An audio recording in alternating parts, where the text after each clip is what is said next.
이 19장에 이제 1절에 보니까 2일 후에 그랬어요. 그러면 2일 후는 뭘 이야기할까요? 18장에 끝나버린 바빌론의 심판을 이야기하는 거거든요.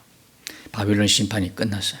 바빌론 심판이 끝났고, 그 다음에 2절에 보면 그의 심판은 참되고 어려운지라.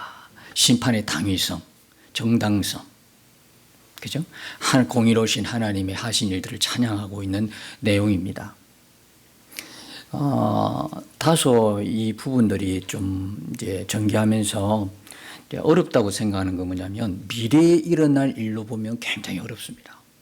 왜냐하면 지금 19장에 보니까 18장만 해도 17장에부터 시작해서 전쟁이 막 일어나고 있잖아요. 지금 이 상황은 하나님의 7 대접 심판 상황 속에 있는 거거든요.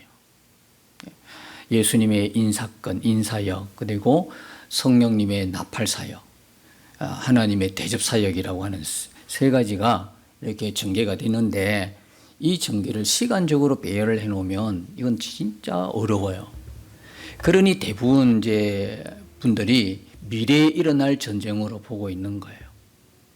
17장에 전쟁이 있었죠. 그죠? 17장에는 그들과 주님이 싸운다는 7장 14절의 내용, 그런 부분들이 있지 않습니까? 그리고 여기 보니까 이제 18장에는 바빌론이 좀 멸망했어요. 심판받았죠. 아주 자세하게 이제 기록이 됐고요. 19장에 1절에서 10절 보니까 찬양이 나와요. 할렐루야 하고 찬양이 나와. 그리고 11절 밑에는 또 전쟁 나.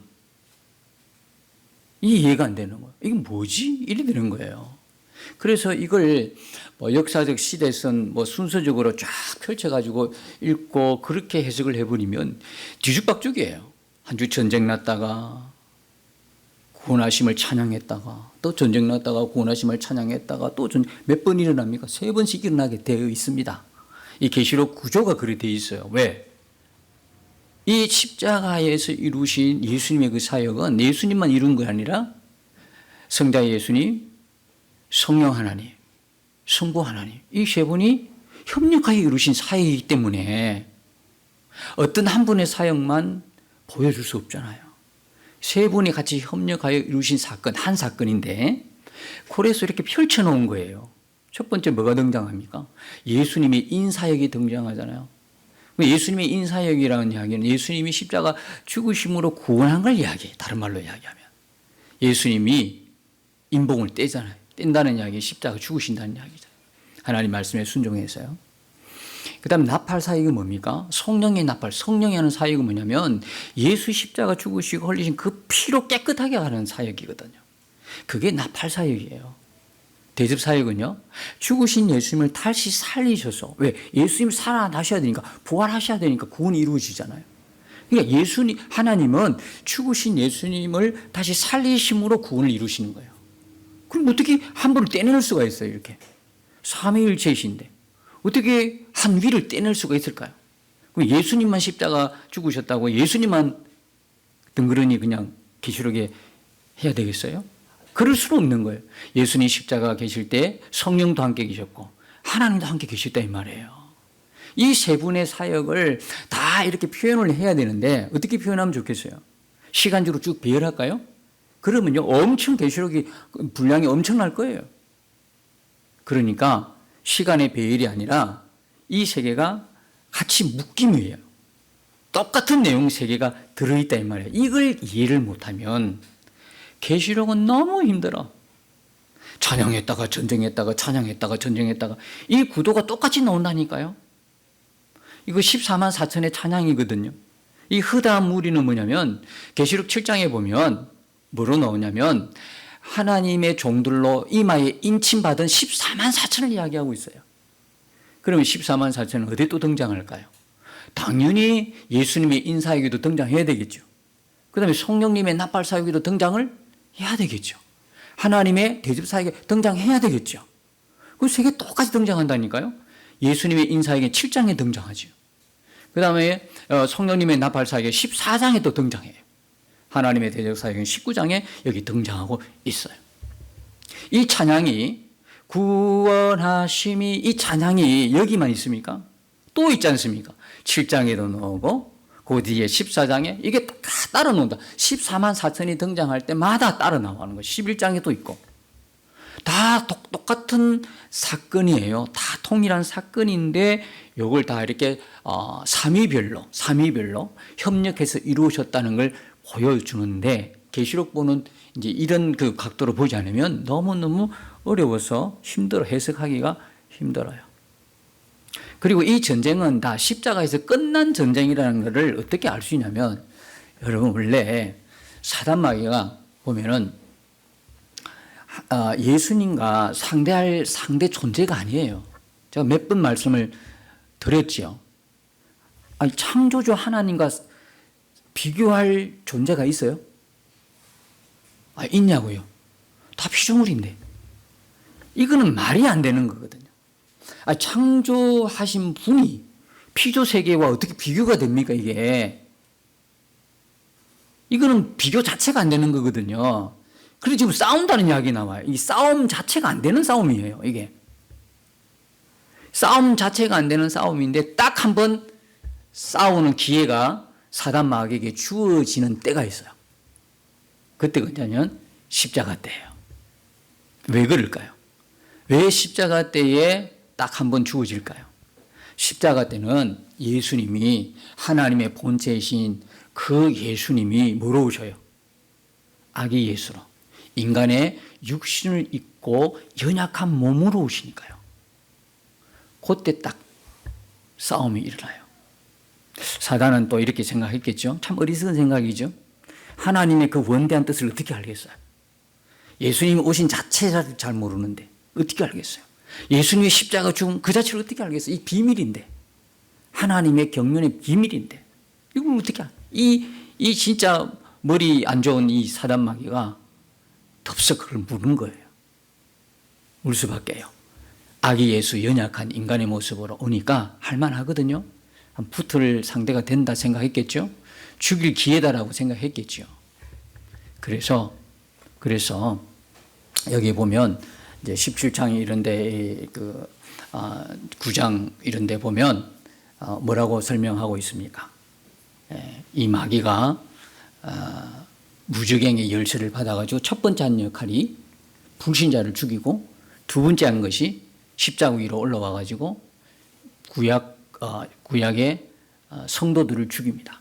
그 장면이 9장에 나오죠. 우리 했습니다. 전혀 못 들은 것처럼 처음 듣는 것처럼 얼굴을 해 계시면 곤란합니다. 그래 했는데 구약 성도들을 죽였다는 것은 뭘 전제로 하냐면 구약 성도만 죽이면 뭔 소용이 있습니까? 아무런 의미가 없는 거예요. 우리의 죽임이 유익한 것은 뭐냐면 예수의 죽임과 함께 일어났기 때문에 유익한 거지. 그렇잖아요. 예수님의 죽음과 우리의 죽음이 하나가 되니까 우리에게 생명의 역사가 나타나는 거지. 달랑 우리만 죽고 무슨 소용이 있어요? 아무 소용이 없어요. 우리는 죽음으로 끝나는 존재거든요. 죽으면 남는 게 없는 존재 우리는 끝나버리는 거거든요. 그런데 예수와 함께 죽었으니까 뭐로 다시 태어난다? 생명으로 부활한다는 거거든요. 이게 예수의 죽음과 결부가 되니까 성도의 죽음이 유익한 거예요, 이게. 자, 그래서 마귀가 십자가 올라가서 구약 성도들을 죽였다는 이야기는 반드시 뭘 전제로 하냐면 예수님을 십자가에 못 박았다, 죽였다라는 걸 전제로 하는 거거든요. 예수님의 죽음과 성도의 죽음이 하나가 되니까, 하나가 되어야 하니까. 그래서 딱 십자가 때만 전쟁합니다. 십자가 때만 싸워서 예수님 몰려. 그러니까 창세기 3장 15절에 성취가 어디서 이루어진다? 십자가 때 이루어진 거예요. 창세기 3장 15절에 뭘 물어요? 사단은요, 예수님의 발꿈치를 물어요. 그런데 발꿈치를 물어서 죽었다고 생각하죠? 근데 그 순간 동시에 무슨 일이 일어납니까? 사단은 머리가 깨어져 버리는 거예요. 어디가 치명상이에요? 마귀 사단이 치명상을 입는 거예요. 멸망하는 거죠. 그게 십자가 사건이에요. 연약한 인간의 모습으로 오니까. 그리고 두 번째 이유는 뭐냐면 그때 예수님은 허락하십니다. 예수님은요, 예수님께 싸울 필요가 없어요. 부리는 천사들을 부려서, 그죠? 12영도 더 되는 천사들이 이미 대기하고 있잖아요. 그 천사들을 어떻게 이깁니까? 그리스도의 권세와 능력을 갖고 있는데요. 그걸 다 위임받아 있는 그들을 누가 이깁니까? 그래서 예수님이 얼마든지 그들의 영들을 불러가지고 상대할 수도 있었는데 예수님은 마치 어린 양이 토살장에 끌려가듯이 잠잠하였더라. 이유가 다 있잖아요. 왜 죽으셨어요? 우리를 구원하기 위해서. 하나님의 구속사를 이루게 하기 위해서는 그분이 죽으셔야 되는 게 하나님의 경륜의 비밀이니까, 복음의 비밀이니까 잠잠하신 거예요. 힘이 없어서 잠잠한 게 아니고요. 죽으셔야 되니까. 우리가 아무리 우리 죄를 지고 우리 죄를 책임을 지고 내가 죽겠습니다 댐비도 소용이 없는 거예요. 우린 죄인이니까. 그죠? 우리 중에 누가 의인이 한 명이라도 있었으면 예수님 굳이 그렇게 하실 거 있겠어요? 그 의인을 죽이면 되잖아요. 그런데 사람 중에는 의인이 단 한 사람도 없다. 그러니까 의인으로 죄가 없으신 예수님이 십자가 죽으셔야 되는 거예요. 그때 하나님의 복음의 경륜, 그리고 예수님이 허락하심, 또 연약한 인간의 몸, 이게 다 맞잖아요. 이게 상황이 딱 떨어지잖아요. 그러니까 그때 한번 싸움이 나는 거예요. 여기 계시록에 등장하는 이 싸움 자체는요, 십자가 때의 싸움, 전쟁이에요. 그 외에는 허락이 안 됩니다. 싸울 수가 없습니다. 볼까요? 부활하신 예수를 어떻게 싸웁니까? 이미 십자가에서 전쟁 끝났는데, 결론 나버리는데 사단이 또 싸운다고요? 십자가에서 이미 그들의 권세가 다 박살이 나버렸는데 어떻게 싸웁니까? 부활하신 예수와 싸우면 대상이 안 돼요. 성천하신 예수는요, 얼굴도 못 쳐다봐요. 왜냐하면 사단 마귀는 그 구약 때는 왔다 갔다 들락날락 했지만, 땅과 하늘을 들락날락 했지만, 이제 십자가 이후로는요, 끝났어요. 게임 끝난 거예요. 하늘 못 가요. 출입이 금지되어 있는 상황이야. 예수님은 보좌 옆에 계신 거예요. 성천하셔서. 어디 얼굴을 쳐다봐요. 만나지도 못하는 무슨 싸움을 해요. 상대도 안 되는 걸. 그러면 또 재림 때는 될까요? 대부분 여기 일어난 전쟁을 어떻게 해석을 하냐면, 예수님 재림 때 일어나는 마지막 인류의 전쟁이다, 이렇게 표현을 하시더라고요. 다들 그렇게 소개된 계시록 거의 대부분 그래요. 거의 대부분. 근데 가만히 생각해 보세요. 재림 때 오시는 예수님이 어떻게 싸움에 비교가 됩니까? 안 그래요? 재림 때는요, 무슨 일이 일어나냐면 순간적으로 심판받습니다. 여러분 지난 시간에 말씀드렸죠. 십자가에서 일어난 이 바빌론의 멸망이 몇 시간 걸렸다고 그랬어요? 기억나세요? 표현적으로는 계시록이 1시간이에요. 1시간에 또는 하루 동안에 이렇게 표현하잖아요. 하루 동안에 그럼 24시간 이야기할까요? 그럼 1시간이면 1시간을 이야기할까요? 그렇게 이야기하는 게 아니에요. 그 표현은 어떤 표현이냐면 순식간에, 갑자기, 한순간에, 이런 뜻입니다. 그게 오래 끌 것도 없어요. 십자가에서 전쟁을 했지만 이 상대는 너무 상대가 안 되니까 순식간에 끝나버리는 걸 이야기하는 거예요. 발꿈치를 묶는 순간에 예수님이 죽으신과 동시에 멸망이 일어나는 사건을 이야기하는 거거든요. 상대가 안 돼요. 상대라도 힘을 겨룰 만한 되면 몇 시간에도 끌 건데, 표현이 뭐냐? 1시간에, 하루 동안에 끝나버리는, 십자가에서 끝나버리는 걸 이야기하는 거예요. 그러면 십자가 때 이루어진 이 심판은 언제 또 이루어진다? 예수님 재림 때도 마지막 뭡니까? 완전 멸망에 이르는 유황불못에 떨어지는 그 심판에도 그대로 적용이 되는 거예요. 그 유황불못에 마귀가 떨어져 영원히 멸망하는 그 순간은요, 오래 끌지 않아요. 그것도 1시간 안에, 하루 동안에 끝나버리는 거예요. 순식간에 끝나요. 그런데 무슨 재림하는 예수님과 싸울 시간이 어디 있습니까? 와가지고 바로 심판인데. 그리고 허락하지 않습니다.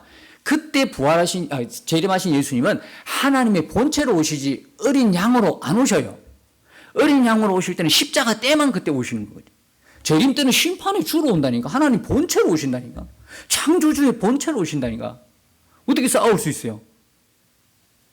그러니까 이게 말이 안 맞는 거예요. 재림할 때 일어난 전쟁? 말도 안 되지. 이거는 말도 안 되죠. 그러니까 딱 한 번 십자가 때, 그러니까 계시록에 일어난 모든 사건들은 십자가 때 이루어지는 건데, 오늘 이 구조도, 자, 18장에 멸망이 바빌론 멸망이 일어났잖아요.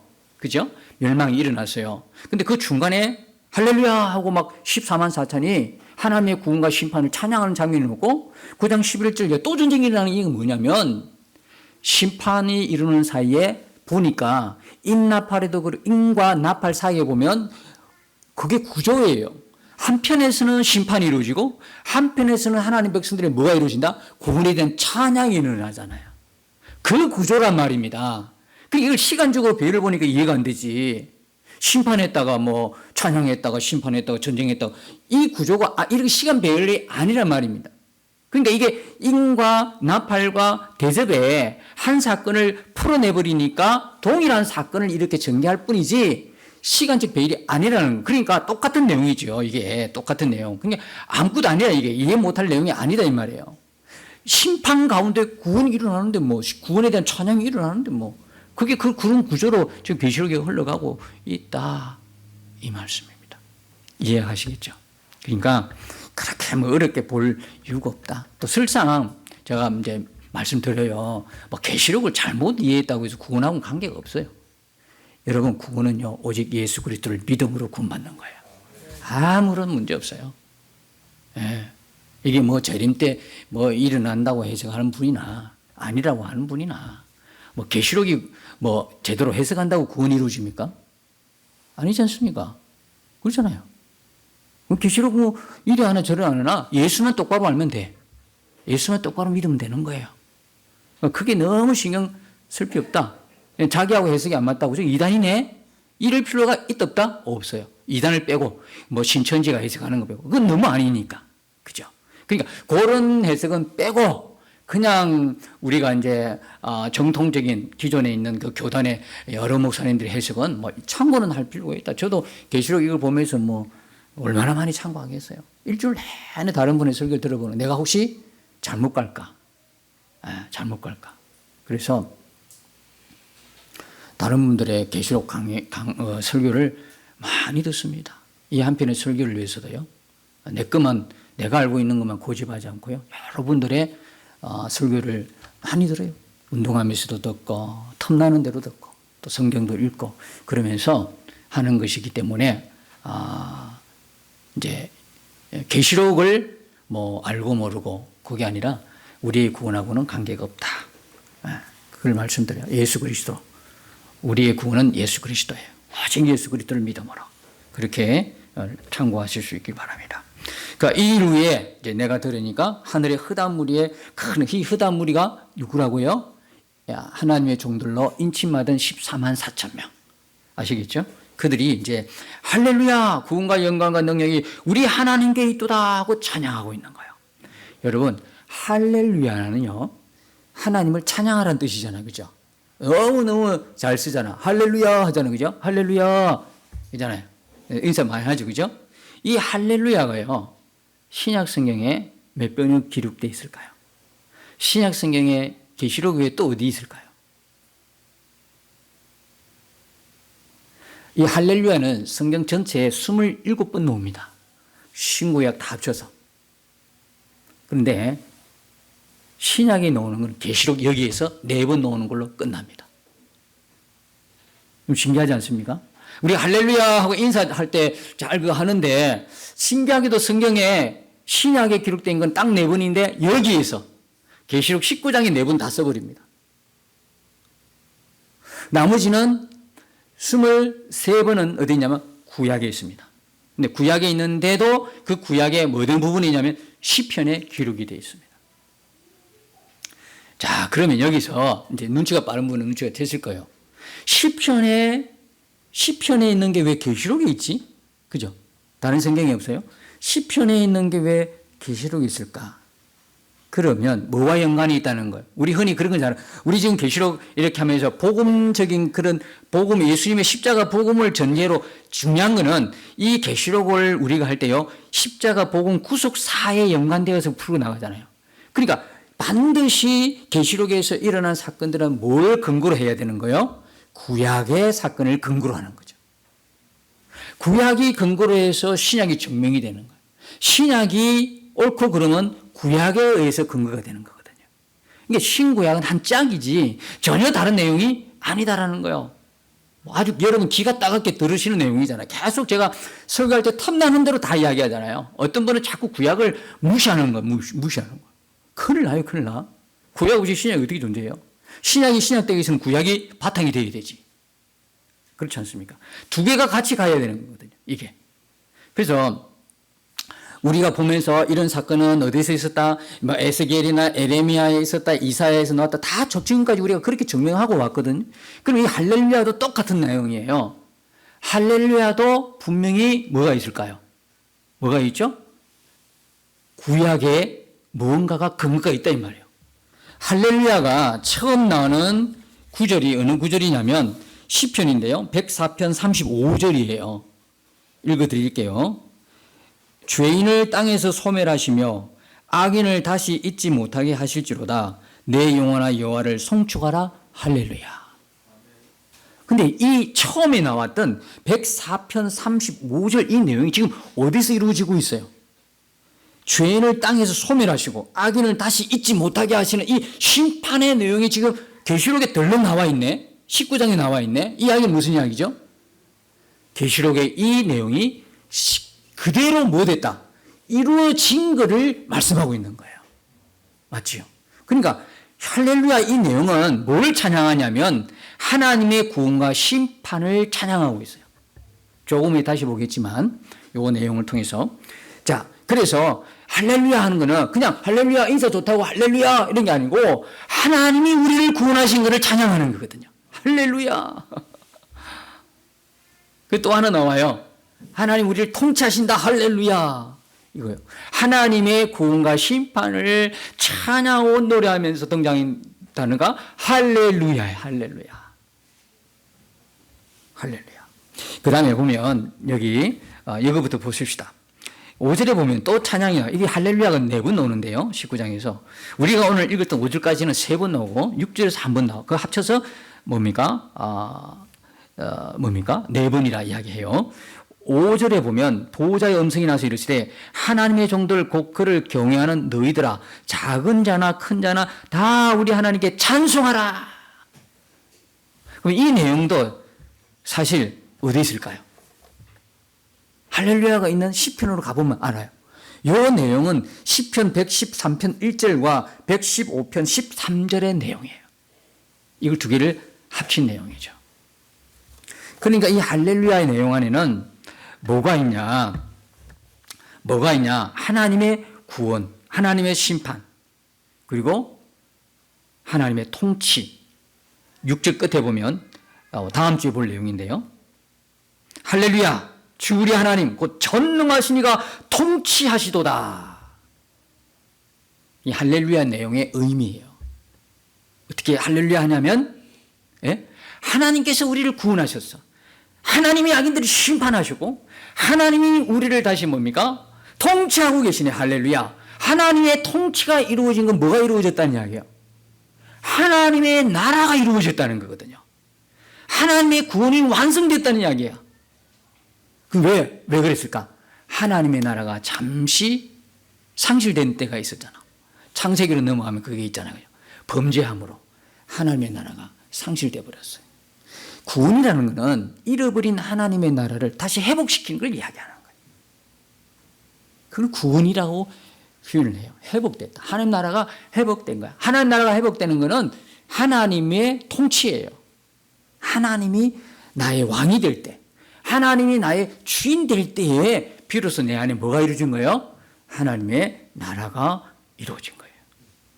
여러분은 하나님이 왕이십니까? 여러분의 주인 맞습니까? 예. 아멘 하는데 조금 내가 평소 살아갈 때 내가 주인 될 때 참 많다고 생각하면서 어떤 때는 아멘 하면서도 약간 기가 죽죠. 그럼에도 불구하고 여러분 고백은 아멘 크게 하셔야 돼요. 할렐루야. 아멘 크게 하셔야 돼요. 왜요? 그런 나는 죽고 예수로 삽니다. 그 고백을 여러분들이 내 삶에 어울리지 않다고 하면서 나의 형편과 사정과 내 느낌과 감정에 의해서 누리기보다는 제가 그랬잖아요. 시작하면서 우리는 뭘 믿고 가는 거예요? 변함없는 하나님의 말씀, 진리를 붙드는 사람들이거든요. 나의 형편과 내 느낌과 내 감정을 붙드는 게 아니라고요. 내 처지를 붙드는 게 아니고요. 내가 붙드는 거는 오직 하나님의 진리의 말씀이에요. 그러니까 내가 뭐라고 고백해야 돼? 나는 예수님과 함께 십자가에 죽고 예수로 사는 사람입니다. 아멘. 하나님이 나를 구원하셨습니다. 아멘. 비록 삶은 연약해도 고백이라도 크게 할 때 장차 하나님이 그 고백대로 이루어 주시는 거예요. 그게 뭐냐면 믿음이에요. 믿음이라고요. 그게 믿음이라. 하나님의 통치, 하나님께서 왕이십니다. 나의 왕이십니다. 이 부분들은 뭐 다음 주에 다시 하도록 하겠습니다. 할렐루야 내용을 이제는 좀 아시겠죠? 할렐루야. 구원과 영광과 능력이 우리 하나님께 있도다. 예? 그래서 이스라엘 민족은요, 뭡니까? 할렐루야를 이렇게 외칠 때요, 두 절기 속에서 크게 외친다는 거예요. 하나는 뭡니까? 유월절이에요. 하나는 장막절이에요. 유월절은 여러분 1절의 그 찬양하고 똑같잖아요. 구원과 영광과 능력이 우리 하나님께 있도다. 뭐요? 구원하심이에요. 구원하심. 근데 장막절은 뭘 이야기하는 거예요? 광야 생활을 끝내고 이제 하나님의 약속의 땅으로 간 걸 기념하면서 지키는 절기가 무슨 절기다? 장막절이잖아요. 이 장막절은 뭐에 해당하냐면 6줄 중간에 할렐루야 주 우리 하나님 곧 전능하시니까 통치하셔도다. 하나님의 뭐를? 하나님의 통치. 그를 찬양하고 있다. 그래서 이스라엘 민족은 유월절과 뭐예요? 유월절과 언제요? 장막절에 할렐루야 하고 높이 높이 찬양한다는 거예요. 이 모든 것들이 뭐로 인해서? 그리스도를 통하여 하나님의 약속이 신실하게 이루어지는 것을 찬양할 때 여러분 입에서 아멘 할렐루야 하고 나오는 겁니다.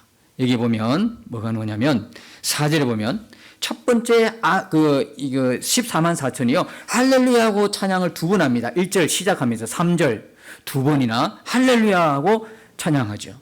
그 다음에 이 찬양을 받아가지고 24장로 성도들을 상징하고 예표하는 천사 24장로와 하나님의 보호자 옆에 섬기는 네 생물 천사들 네 생물이 그걸 받아가지고 하답하는 거예요. 할렐루야 하고 하답하는 거예요.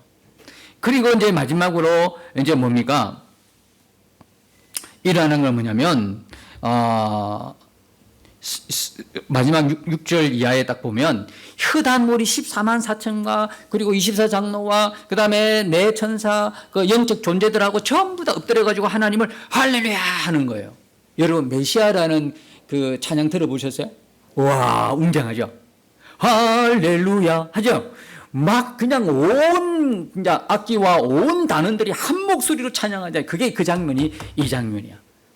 상징하죠. 같이 한번 이렇게 여러분들이 메시아라고 하는 그 곡을 딱 들어보면서 할렐루야 할렐루야 막 확 하고 웅장하게 울려 퍼지는 그걸 여러분이 연상해 보시면 조금 될 것 같아요. 자, 그런 세 파트의 할렐루야가 나오는데 네 번이 나온다. 네. 하나님의 구원이 뭘 통해서? 성도들이 바빌론의 멸망을 보니까 하나님의 구원을 막 찬양하는 거예요. 바빌론은 왜 멸망했을까요? 만국을 엄행시켰어요. 쉽게 말하면 하나님을 예배하지 않고 우상을 섬기게 하고 하나님을 알지 못하도록 하나님을 믿지 못하도록. 그러니까 지금 이 세상에 왜 예수 못 믿느냐면 내 의지와 관계없이요. 역사는 어둠의 영이 있어요. 예수님을 알지 못하도록 하나님을 믿지 못하도록 가로막는 세력이 있어요. 전도 뭐예요? 그러니까 기도해야 된단 말이에요. 기도는 파괴시켜야 되는 거. 파괴시켜야 되거든요. 아무리 나하고 육신적으로 가까운 위치에 있어도요. 그냥 내가 입으로 예수 믿으십시오 한다고 오는 게 아니다 이 말이에요. 그가 예수 믿게 된 가정까지는 뭡니까? 그를 묶고 있는 영적 세력에서 그가 해방되었다는 뜻이에요. 구원받았다는 여러분들이 저와 여러분이 구원받았다는 이야기는 우리가 매여있던 악한 사단의 손에서 벗어났다는 거예요. 그러니까 기도 안 하고는 전도가 불가능하다니까요. 기도가 불가능해요. 지난번에 우리 식당에 갔어요. 식당에 밥 먹었어요. 식당에 밥 먹으면서 그 여자분하고 놓으면서 식사 잘했으니까 그냥 놓을 수 없잖아요. 예? 그 이야기 들어보니까 한 3년 동안인가 뭐 성당에 다녔다네. 그 영세도 받았다고 그러고 그리고 이제 성당 다니다가 교회를 또 옮겨가 교회를 나갔는데 세상에 교회 나가자마자 부부싸움이 대판 일어났다는 거야. 부부싸움이 막 그냥 남편은 성당 나가는데 이분은 교회를 한번 와봤는가 봐. 대판이라서 막 속 시끄러워가지고 집안이 싸움 나니까 안 믿고 있는 거예요. 그 이야기를 딱 듣고 나서 그냥 갈 수가 있어요. 네. 그래서 손 탁 잡았죠. 잡고 바로 기도합시다. 기도 들어가 버렸죠. 기도했죠. 다음에 또 오라고 했는데 이렇습니다, 여러분. 예수 믿지 못하도록 얼마나 역사하는지 몰라요. 지금 내 가족이 아직 예수 안 믿습니까? 나하고 친밀한 사람이 아직 예수 안 믿습니까? 굉장히 나하고는 친하게 육신적으로는 친해. 인간적으로는 굉장히 친해. 근데 이 사람 도무지 교회 가자면 안 가. 안 가는 이유가 다 있어요. 배경에 잡혀 있단 말입니다. 이 세상의 배경에 사단 마귀 막 그냥 꽉 잡고 사람 못 믿게 하는 거예요. 그 심판이 의뢰를 따 세상 바빌론에 임한 걸 보고, 그리고 성도들을 그렇게 핍박하고 고난 주고 막 피를 흘리잖아요. 여러분 18장 20절에 보면 하늘과 성도들과 사도들과 선지자들아 그로 말미암아 절구하라. 하나님이 너희를 위하여 그에게 심판을 행했다는 거예요. 너희를 위하여, 성도들을 위하여. 도대체 성도들을 어떻게 했길래? 그게 24절에 24절에 나오잖아요. 8장 24절에 선지자들과 성도들과 및 땅 위에서 죽임을 당한 모든 자의 피가, 하나님은 피를 반드시 갚아주십니다. 갚아주시는데 보통 갚아주시는 지난 시간에 뭐요? 배나 갚아주십니다. 갑절이나 갚아주셔요. 그 심판을 눈으로 보고 있는 이 구약 성도들이 얼마나 가만히 있겠습니까, 여러분? 그 자리에서 뻘떡 일어나가 할렐루야 하고 찬양하고 있는 거예요. 상상해 보세요. 이게 어떻게 미래에 일어날, 주님의 재림에 일어날 일입니까? 십자가에서 지금 이루어진 일인데, 지금 십자가에서 이 일들이 십자가에서 다 예수님께서 십자가 다 이루었다 하신 그 말씀 그대로가 이루어지는 현장을 보고 있는데 어떻게 먼 미래에 재림 끝에 가서 할 찬양입니까 이게? 지금 우리도 재림 직전에도 우리가 찬양하는데, 이 19장이 감격스러운 거예요. 다음 주는 더 감격스러운 거예요. 뭐가 나옵니까? 뭐가 나와요? 어린 양의 혼인잔치가 나와요. 여러분 기억하십시다. 저와 여러분은 하나님이 구원하신 하나님의 자녀요 백성이에요. 그리스도의 신부예요. 신부 같지 않더라도 신부예요. 내가 나를 정했다면 내 꼴 보고 아니라고 하겠지만 하나님이 무슨 은혜로 하나님이 나를 그렇게 정하셨어요. 여러분 다음 주에 할 내용들 다 읽어오셔요. 그리고 내가 누구라는 분명한 하나님의 사람의 정체성을 갖고 이 한 주 한번 살아보셔요. 아무리 큰 어려움이 여러분 있어도요, 내가 분명히 누군가를 알 때 여러분들은 그 문제가 더 이상 큰 문제로 여러분 앞길을 막는 큰 산으로 보여지지 않고 기도 제목일 뿐이지 그냥 밟고 지나가는 거예요. 이번 한 주간이 여러분 오늘 19장에 이루어진 24만 4천의 찬양처럼 나를 구원하신 그 하나님의 구원을 찬양하고 심판을 이루는 찬양하고 나를 통치하고 나의 왕이 되어주신 것, 나의 주인 되신 예수 그리스도를 찬양하면서 감사하면서 여러분 안에 정체성을 믿음으로 분명히 고백하면서 이 한 주간도 승리를 누리는 복된 여러분의 삶이 되시기를 예수님 이름으로 축복합니다. 주와 함께 싸워 승리하리라. 날마다 믿음으로 나 살아가리. 날마다 믿음으로 나 살아가리.